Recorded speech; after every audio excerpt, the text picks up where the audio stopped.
Jadi taksonom pertama itu ya Nabi Adam. Allah itu menantang kita, menantang manusia dan jin dan manusia. Di Ar-Rahman ya. Jin dan manusia. Tembuslah itu. Indah sekali kata-katanya. Tembuslah bumi. Langit. Langit sama berarti. Langit dan bumi. Kalau kalian sanggup. Kalian tidak akan bisa. Illa bisultan. Kekuatan. Dengan kekuatan. Loh, jadi ada orang-orang terdahulu yang mendapatkan begitu penghargaan, begitu tinggi dari Allah sehingga diabadikan dalam Al-Quran. Siapa orang-orang ini? Orang-orang yang memikirkan jagat raya. Assalamualaikum sahabat ceritaku.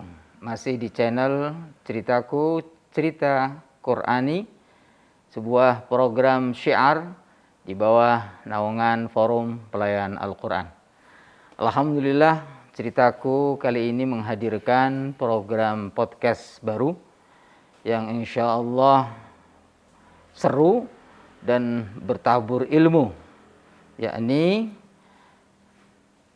Nanya Ahlinya.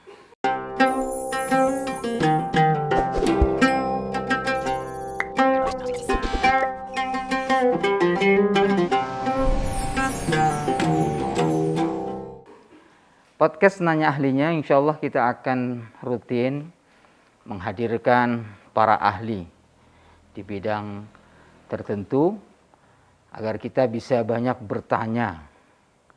Fas'alu ahla dzikri in kuntum la ta'lamun. Tanya kepada ahlinya bila kita tidak tahu. Mengenai kolerasi ayat-ayat Al-Quran dengan fenomena terkini maupun ayat-ayat karunia sains yang sesuai dengan keilmuan modern saat ini. Baik, perlu kami beritahu bahwa kami sudah beberapa tayang film dokumenter yang sangat keren. Jadi teman-teman yang belum nonton, tolong lihat di channel kami ini, insya Allah banyak manfaatnya. Di situ dijelaskan bagaimana tentang kehidupan seorang guru ngaji dan lain-lainnya. Semuanya tentang khidmat Al-Quran. Baik, sekarang kita di Bandung Selatan, Bandung Utara. Perbukitan Bandung Utara. Perbukitan, cukup dingin, udaranya sejuk intinya. Dan sudah bersama Profesor Dr. Heri Harjono, pakar kebumian, pakar geologi. Beliau sudah banyak menjadi narasumber di berbagai TV, berbagai media, karena terkait gempa biasanya beliau ini. Nah, dan kita akan secara khusus bertanya banyak tentang keahlian beliau ini. Baik, Assalamualaikum warahmatullahi wabarakatuh, Prof. Waalaikumsalam warahmatullahi wabarakatuh. Alhamdulillah. Terima kasih. Sehat, Prof, ya? Alhamdulillah, senang sekali kita ketemu kembali ya. Sudah lama nggak ketemu kan. Masih tugas di Timor Leste, Prof? Masih, tapi karena sekarang sementara COVID ini sebagian tim pulang, tapi sebagian ada di sana. Masih ya kita menunggu suasana kondusif, mungkin kita balik lagi mungkin insya Allah habis Lebaran gitu ya. Ya tinggal sedikit kerjaan. Tinggal sedikit ya. Prof, mungkin jelasin sedikit tentang keahlian Prof sebetulnya, biar kita lebih mengenal Prof. Ya saya dulu sebetulnya saya masuk geologi terjebak juga ya. Maksud saya yang tahu geologi itu kakak saya yang di Pertamina dulu. Oh gitu. Dia, kamu masuk geologi bagus gitu. Akhirnya saya masuk karena kakak saya di Pertamina dulu minyak itu kan daya tarik ya zaman saya tahun 70-an itu. Akhirnya saya masuk situ dan lama-lama saya tertarik saya karena banyak mengenai itu dan mengenai bumi dan Lebih dari itu kita banyak, waktu itu zaman beasiswa banyak dari perusahaan minyak, saya dapat beasiswa dulu gitu sekolah ya. itu dari Union Oil ya, saya dapat itu Tuan. Ya zaman itu gampang cari kerja dulu ya. Masya Allah. Tapi saya terlanjung kena virusnya profesor saya dulu. Oh gitu. Jadi saya tidak masuk ke minyak yang membiayai saya itu. Memang tidak harus, saya harus masuk gitu. ke perminyakan tidak. Tapi saya justru ingin riset ya. Riset ketika itu ITB banyak sekali dokter-dokter baru gitu ya pulang. Wah keren ini ya. Jadi saya yang dari desa nggak tahu dari dokter itu apa itu tuh. Akhirnya pengen jadi dokter saya ya. Oh, Masya Allah. Pengen jadi dokter ini. Keren Saat juga itu nih. sekolah di mana, Prof? Saya di Paris ya. Oh, di Paris. Jadi begitu lulus saya masuk Lembaga Ilmu Pengetahuan Indonesia. Ya, sebenarnya saya inginnya ke Marine Geology, Marine Geofisik, geofisika laut ya. Saya berangkat dengan itu ke itu, tetapi di tengah perjalanan saya ditawari riset untuk gempa bumi. Oh, gitu. Dan di Indonesia ketika itu Iya. saya lebih baik ini mungkin ya bisa nengok keluarga gitu ya. Saya pindah dari itu Marine Geofisik menjadi ke geofisik tapi khususnya untuk gempa bumi itu ya. Oke. Jadi itu yang saya itu. Gini, Prof. Kalau dari keahlian Prof memang tentang kebumian, dan saat ini kita berkali-kali nih sering mengalami gempa nih. Ada gempa, ada tsunami, ada apa namanya istilahnya longsor dan lain-lainnya. Kita ingin mengenal sebenarnya, Prof, bumi kita ini sebetulnya seperti apa sih? Iya. Gitu. Ya, bumi kita itu tua sekali ya. Sudah tua, Prof. Ya? Apalagi dibanding umur kita gitu ya. Mungkin Profesor Thomas Jamaluddin, Kepala 8 sudah bercerita tentang semesta yang terbentuknya 11,36 miliar tahun yang lalu. Sedang bumi 4,6. Jadi semesta 4,6 miliar tahun. Ya, itu berdasarkan dari batuan tertua yang kita temui. Di Indonesia nggak ada itu ya. Karena itu kita nggak belajar itu yang batuan-batuan tua itu tidak. Kita lebih banyak belajar batuan tertua di Indonesia itu silur. Umur silur biasanya dinamai ini kayak Jura. Itu nama-nama umur di Nama batu itu ada. Ada itu nama sampai umurnya baru ketahuan. Nama umur. Oh, nama umur mana? Ya, umurnya dinamai Jura. Jura itu antara berapa ratus saya sudah lupa yang itu. Tapi Jura itu kira-kira 135 juta tahun yang lalu. Masya Allah. Jadi Trias, Jura, Kapur. Tapi di bawahnya masih banyak ini. Di bawah lagi masih banyak sampai yang lebih tua banyak ya. Nah, kita belajarnya tidak itu. Kebetulan saya di Timor Leste, jadi saya belajar umur yang lebih tua daripada yang ada di gitu. Ya, lebih tua lagi dari Indonesia itu. Ya, umurnya. Jadi ada batuan-batuan tua yang muncul di sana. Ya, jadi saya mulai belajar yang tua itu. Tidak begitu tua, tapi sudah ya tua lah. Iya. Umur bangsa 300 juta tahun yang lalu ya tua juga ya. Masya Allah. Jadi kalau coba kita bandingkan umur kita ya, Rasulullah 63 tahun dengan gemilang menjalani hidupnya yang itu ya. Iya. Meninggalkan prestasi. Warisan prestasi yang begitu hebat. Sehingga nah kita rata-rata berapa ya? Mungkin 60 sampai 100 tahun ada, tapi anggaplah maksimal 100 masuk 100 tahun. Nah, 100 tahun ini kalau kita bagi dibandingkan umur yang bumi 4,7 miliar tahun tadi, tidak ada apa-apanya kita ya. Berapa detik tuh? Dihitung-hitung gitu ya.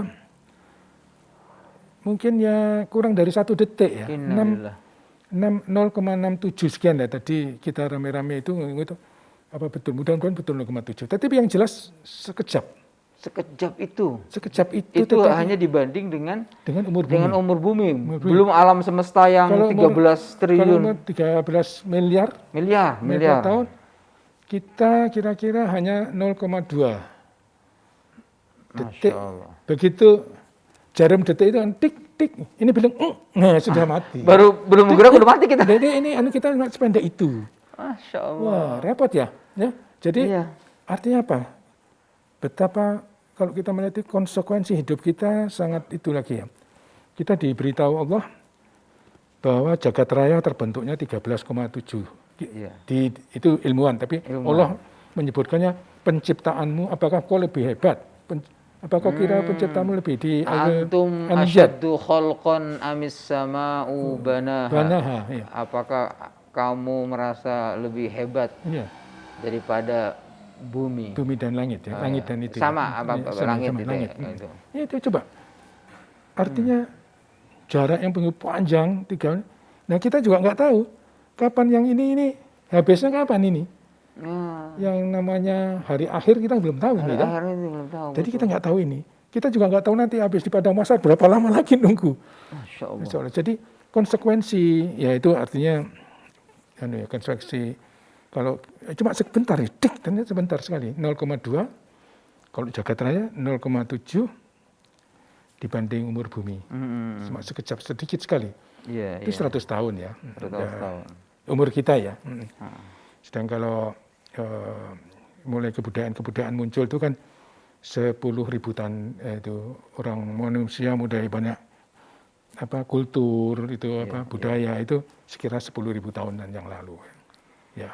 Iya. Jadi kalau umur manusia sendiri sebentar kan kita mempertanggungjawabkan kan individually itu ya secara sendiri. Betul.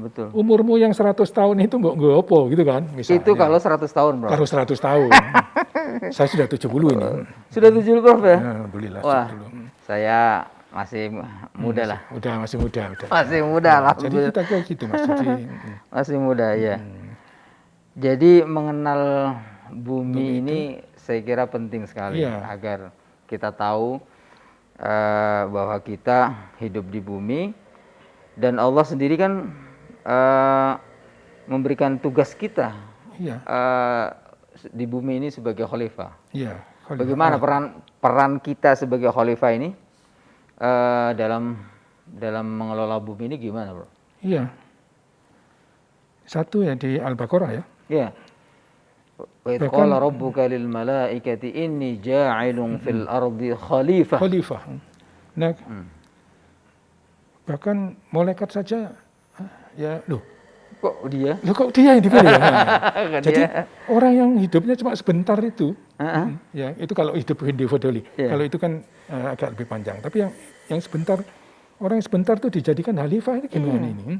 Ya. Orang kita yang bertasbih dari dulu gitu kan, mensucikan Allah, kok nggak dipilih? Kok ini makanya sampai si iblis itu dongkol banget itu kayak. Iya, dongkol itu udah. Oh, udah bahasa enak gitu kan. Benar, enaknya karena kata saling membunuh katanya. Iya, saling membunuh. Wa yasfikud dima gitu kan gitu. Dan ada begitu ya. Kalau saya melihat ketika Allah mengajarkan pertama dan itu dipakai oleh kita semua, oleh para ilmuwan, itu satu memberikan nama-nama seluruh yang ada di jagat raya ini, di bumi. Ya, kan, wa 'allama Adamal asma. Asma itu nama-nama itu ya betul. Ya, nama-nama itu diajarkan. Ketika itu Allah menantang mereka, coba sebutkan itu, nggak ada yang bisa. Malaikat. Ya Masya Allah, tugasnya itu. Jadi sebelum mengemban tugas, jadi Nabi Adam sudah mendapatkan pembekalan. Saya kadang-kadang agak liar mikir. Mungkin kalau Nabi Adam nggak keluar, tidak tergoda ketika itu, mungkin pembekalannya lebih banyak. Mungkin pembekalannya lebih banyak. Gitu, sehingga ketika itu Nabi Adam tidak bisa itu lagi. Ketika itu kan baru nyebut nama-nama gitu. Kan dia harus akhirnya kita harus mengkarakterisasi sendiri buminya. Kalau ketemu mendeskripsikan. Kalau ketemu bumi ini saya harus deskripsikan dulu namanya ini. Ya. Jadi sama di biologi juga sama, namanya taksonomi ya. Kalau menemukan itu. Jadi taksonom pertama itu ya Nabi Adam. Oh, gitu. Ya, nama-nama itu di geologi juga sama. Batu ini dulu saya bingung juga, batu ada jenengnya ya apa ini? Batu dikasih nama itu. Saya pertama kali kuliah itu, ternyata batu ada namanya. batu ini namanya andesit, batu ini granit, batu itu marmer. Kita sudah harus hafal nama-nama itu. Bayangin Nabi Adam itu, jadi ya itu saya kadang-kadang liar gitu. Jadi ketika Allah menyebut mengajarkan nama, ternyata di ilmuwan juga memang nama dulu yang dipelajari. Berarti nama-nama itu sendiri. Nama-nama dikenal, harus kenal dulu. Misalnya jadi orang ilmuwan itu wajib lah hukumnya tahu ilmu nama-nama itu ya. Maksudnya bagaimana tadi tantangan malaikat, coba sebutkan nama. Nama nggak bisa. Nggak bisa. Nama itu di dalamnya secara di dalamnya sudah menyangkut selain nama itu karakternya seperti apa. Karakter. Ya. Nah, karena keblesok itu sama iblis tadi, Nabi Adam harus turun toh. Nah itu pikiran saya, itu belum selesai ya Nabi Adam. Coba Nabi Adam sabar gitu. Mungkin ceritanya lain juga. Tapi itu takdir memang Allah takdir ya. Itu. Karena saya nggak tahu kita waktu ke Mesir mampir ke Athaillah ya. Iya. Ya ke Ibnu Athaillah ya. Iya. Iya ya. Betul. Saya tokoh sufi itu ya. Dia kan beliau gini. Boleh kamu bersemangat, tetapi kamu tidak bisa menerobos takdir. Betul. Ya. Betul. Jadi mungkin ada angin sedikit saja kita memanah gitu, kita lepasin, ada angin, nggak bisa itu sampai situ. Nggak kena. Jadi ketika itulah tawakal mungkin ya kita. Iya. Ya Jadi takdirnya Nabi Adam memang harus turun. Ya itu turun. Ya. Karena itu banyak kerjaan kita ya. Mungkin karena nggak lengkap dulu itu Nabi Adam itu. Gitu. Ketika turun itu. Kue gitu Gusti Allah mungkin ya. Tinggal sebentar tak kasih itu lebih mungkin gitu. Lebih komprehensif mungkin ya. Nah, itu ilmuwan kadang-kadang kayak gitu ya. Tapi kenapa turun itu ya? Tapi jelas sudah dibekali untuk mengelola bumi ini. Nabi Adam sudah dibekali. Nama-nama itu sudah tahu Nabi Adam. Ini apa. Malaikat nggak tahu. Geleng-geleng kemana mereka? Iya. Jadi sebagai khalifah itu pertama ya memang harus kenal ya. Harus kenal dengan nama-nama tadi, minimal kenal. Setelah itu tahu pemanfaatannya. Pemanfaatannya untuk apa? Gitu. Karena nanti akan sangat beda sekali ya. Ketika kita menemukan batu, nanti saya bisa cerita itu, menemukan batuan ini untuk yang menyimpan minyak itu. Oh ada Prof ya? Ada. Jadi misalnya pada suatu tempat kita ketemu batu tertentu nih. Secara ilmiah bisa ketahuan nih. Oh ini punya potensi. Menyimpan minyak. Ya, itu ada. Terus umurnya apa? Jadi ada umur, ada nama. Ya itu. Nah, batuan ini dulu diendapkan di mana? Ya. Ada, kemudian batu ini kenapa membawa mineral, setengah lainnya tidak. Oh gitu. Nah, ada rule-nya akhirnya. Jadi itu manusia akhirnya, ya setelah Nabi Adam turun itu, anak cucunya ini mengembangkan ilmu pengetahuan, generasi-generasi itu, secara kumulatif ya. Jadi kayak piramida gitu ya. Iya. Oke, si ini menemukan ini, pasang ini, kayak bikin piramid. Oh nggak cocok ini, pindahin sana gitu. Nah, sehingga tumbuh menjadi satu ilmu pengetahuan, jadi manusia bisa mencari, diimplementasikan dalam kehidupannya sehari-hari. Ya begitu. Dan semuanya berbatu ukur.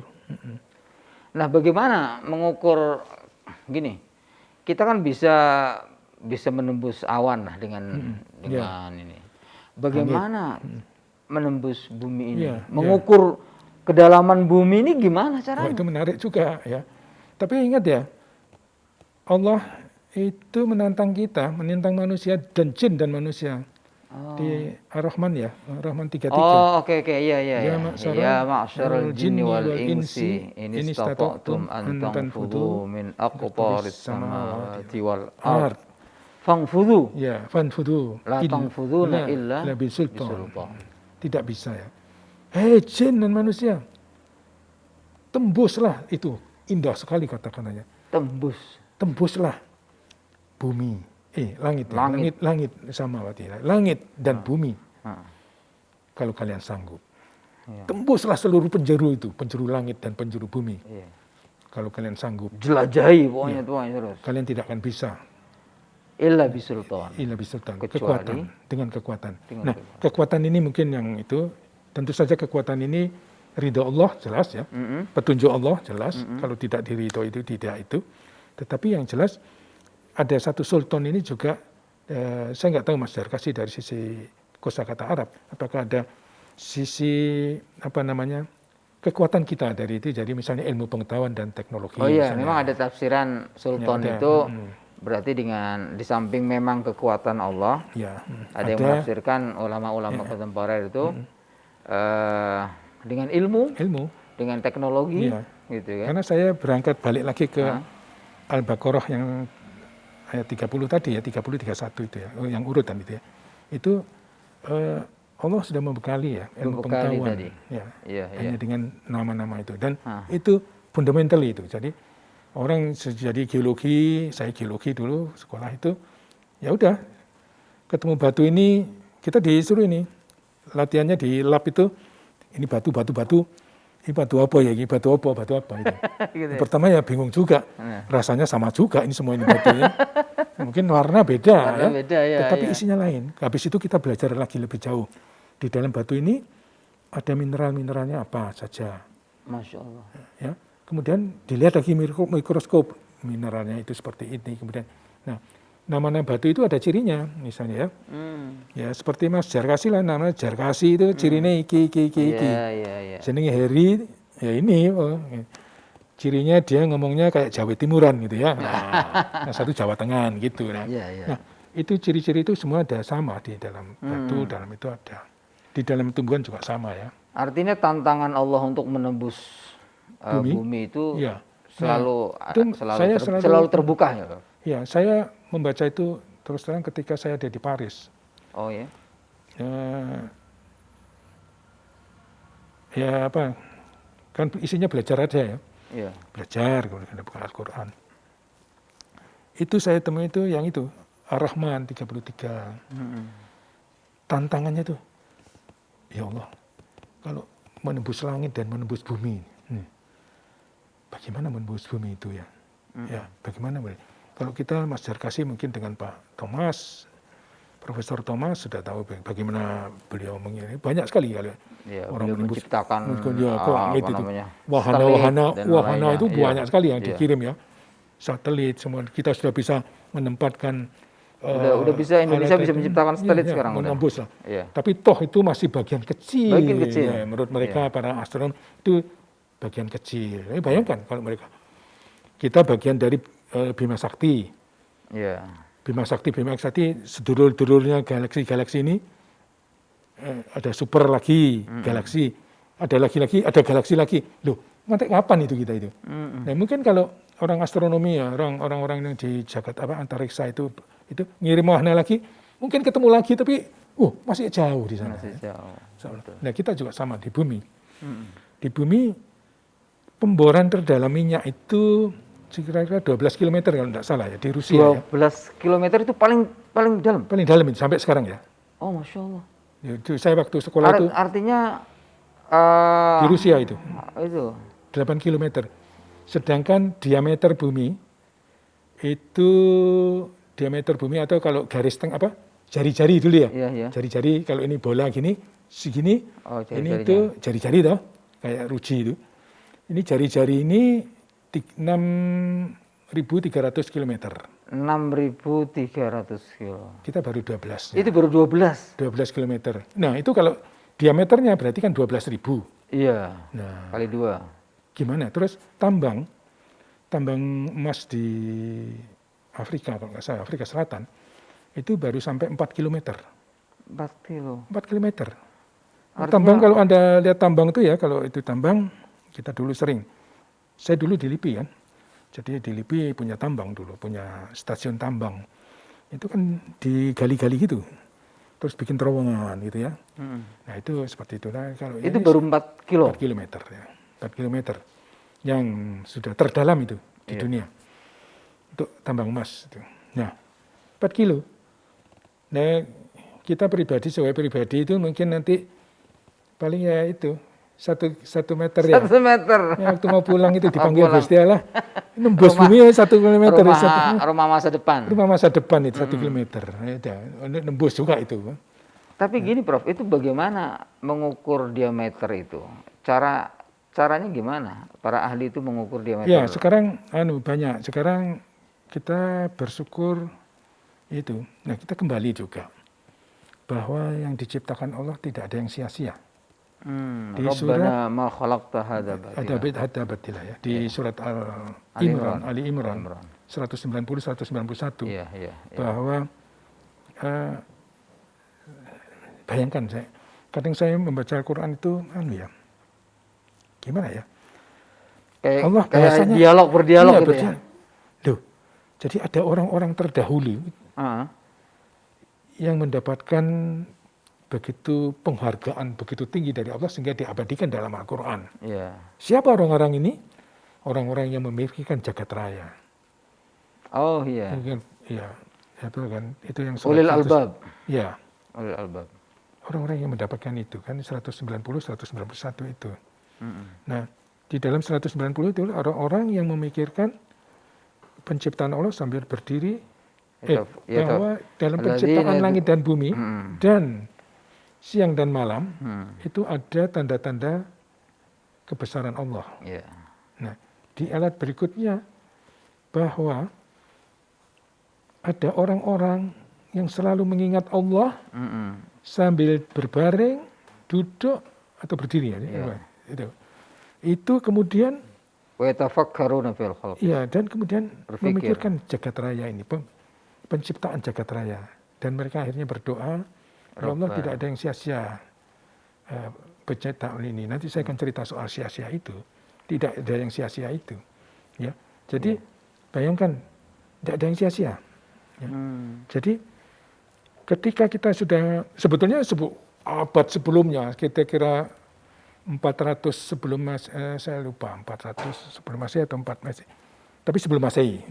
Para ilmuwan zaman dulu sudah bisa menghitung. Allah itu begitu itunya ya. Tidak usah pakai yang canggih-canggih. Tetapi dengan memakai yang orang melihat apa namanya itu? Bintang.